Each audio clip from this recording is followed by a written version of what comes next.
Hello, I'm Anne McElvoy sitting in for Andrew Marr. We send him our very best wishes. And on the programme this morning, how should we value nature? I guess your view might depend on whether you're planning a stroll through a pristine landscape of new snow or just struggling through the weather to get to work this morning. So what has nature ever done for us? Tony Juniper, an environmentalist, has some answers to that question in a new book of the same title.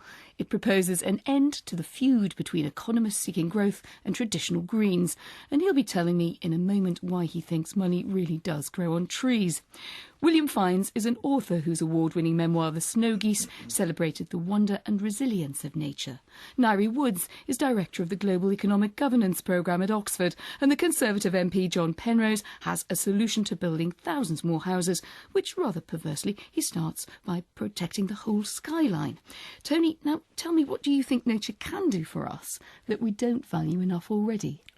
Well, contrary to the views of some prominent individuals, what I've tried to set out in the book is not only how nature is extremely beautiful and necessary for protection for its own reasons, for its own intrinsic values, but also because of the huge economic value that it provides, which I think the data now says is essential for future growth, development and poverty reduction.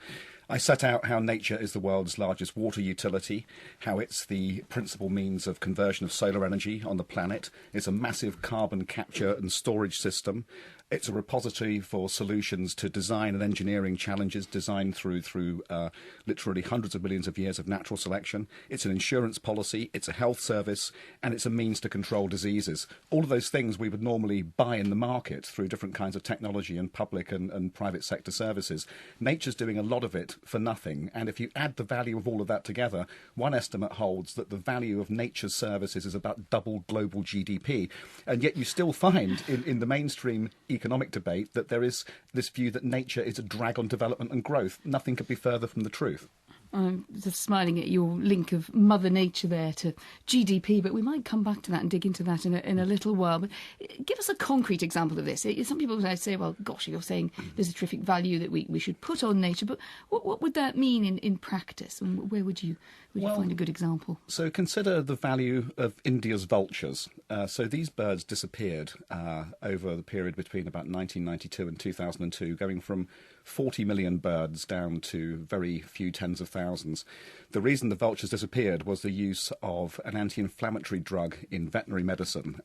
People using this on cattle and buffalo didn't realise that should residues of that material be left in cows when they died and vultures should eat them, the vultures died very quickly.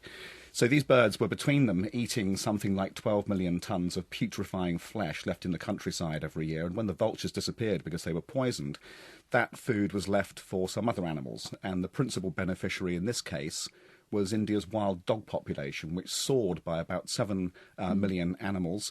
This led to more dog bites in the countryside in particular, and led to an estimated increase in rabies infections and a additional 50,000 deaths of people that wouldn't have occurred had the vultures still been there as a statistical analysis. And you put an actual cost on this, didn't you? Well, the researchers behind that piece of work that looked at the impact of vultures disappearing in India suggested this was worth about $34 billion. So the cost of the vultures disappearing to India's economy was $34 billion. But that's actually a huge number. That's just something I wanted to dig into a little bit with you, is when people see a big figure like that, yes, put on a possible benefit yes, from nature in case of the argument that you're making, surely the difficulty is attributing the responsibility and costs, because the farmers who inoculate their cattle for the gain of healthy cows, for instance, are not, they're not the same ones who are going to be killed by feral dogs. No. Or the population has risen since the loss of the vultures. There are many other factors. So how do you avoid the charge that you're just taking a figure from the air? Well, I think economists are used to doing this, aren't they? Coming up with ballpark figures, applying the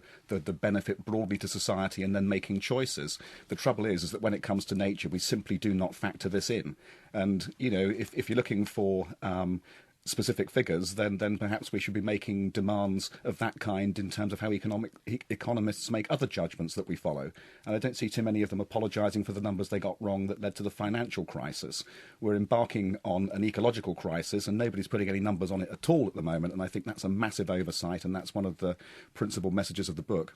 You've spent a lot of your life campaigning for the protection of the natural world and for intrinsic value, a sort of moral argument, if you like. Yes. Now you're moving to a more financially based argument. Do you feel that you lost the more general argument? You're kind of making it up on economic grounds. Well, I've been making the economic argument ever since I began my career as an environmentalist. And I remember one of the things that struck me as I did my MSc in conservation back in the late 1980s, one of the most powerful things that was explained to me was wetlands delivering economic services in terms of purifying water and protecting property from flooding. It's really a question of the timing of the argument hitting the mainstream, and I think we've reached the point now where the data being gathered by the specialists is so overwhelmingly powerful that I do think we can begin to have a shift in opinions. And that's why I wrote the book, really, was to bring this set of knowledge to wider attention, because although this is now nailed down by the scientists and the economists, we still have this prevailing view expressed by people like George Osborne to the absolute contrary, that nature is a drag on growth and development. Nothing could be further from the truth. And I think it's about the timing of the argument. And actually, I must say it's not either or. I believe nature is beautiful, needs protecting for its own intrinsic reasons, and it's economically vital for our future. William Fiennes, you've written very movingly about the natural world, and we will come on to talk about that in a moment. But do you have a sense that the moral argument, arguing about the intrinsic value of nature, has been lost, and that we're now moving into this language of finance, for better or worse? Well, I think, as Tony said, it's not either or, it's both and. And in many ways, one of the things that struck me reading Tony's book was that actually, in a way, he's restating in a new language quite an old and fundamental principle of ecology, which is the interconnectedness of all things. And the vulture example brings that out. It's as if we live in a Ngaire organism, and if one part of that organism goes out of kilter, that is going to have effects that ramify through the whole and are often unforeseen and so on. But how do you feel about this language as a writer? I enjoyed reading your Snow Geese that you wrote over the weekend, and you really luxuriate in the language of nature. Well, this is a very different approach that Tony's proposing. Well, it is, and I think it's another tool in the armoury. I mean, I think that a book like The Snow Geese, I don't have any a sense that it's going to have there's no overt polemical force in a book like The Snow Geese. I think what books are is they can be exercises in attention, and you can't care about something if you don't first notice it. And I think one thing that books can do, all forms of writing can do, is help people to notice. And I'd certainly worry if somebody read The Snow Geese and were then less attentive to the world around them, having read it.